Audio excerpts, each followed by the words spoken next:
ఆధార నిలయ అంటే ఆధారమైన వాటికి కూడా ఆశ్రయమై ఉన్నవాడు. ఆధారమైన వాటికి అంటే పంచభూతములు. ఆకాశం, గాలి, అగ్ని, నీరు మరియు భూమి. ఇటువంటి ఆధారభూతములైన వాటికి కూడా ఆశ్రయమై ఉన్నవాడు. అదాతః తనకు తానే ఆధారమై ఉన్నవాడు. తనకు మరొక ఆధారం అవసరం లేనివాడు.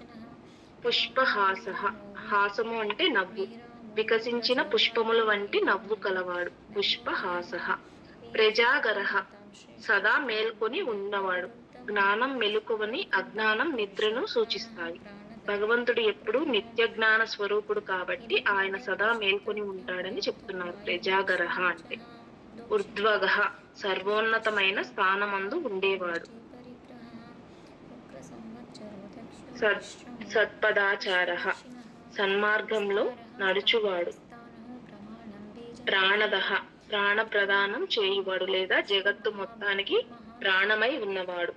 ప్రణవః ప్రణవము అంటే ఓంకారం. ఓంకార స్వరూపుడు అని చెప్తున్నారు. పనః వారి వారి కర్మలను బట్టి తగిన ఫలాలను అనుగ్రహించేవాడు. కర్మఫల ప్రదాత.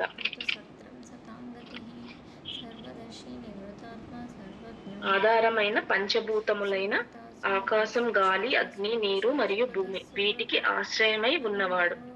తనకు తానే ఆధారమై ఉన్నవాడు. వికసించిన పువ్వుల వంటి నవ్వు కలవాడు. ఎల్లప్పుడూ మేల్కొని ఉండువాడు. సర్వోన్నతమైన స్థానమందు ఉండేవాడు. సన్మార్గంలో నడుచువాడు. అందరికీ ప్రాణమై ఉన్నవాడు. ఓంకార స్వరూపుడు మరియు కర్మఫల ప్రదాత. అంతేనండి. 103 చదువుతున్నాం చూడండి.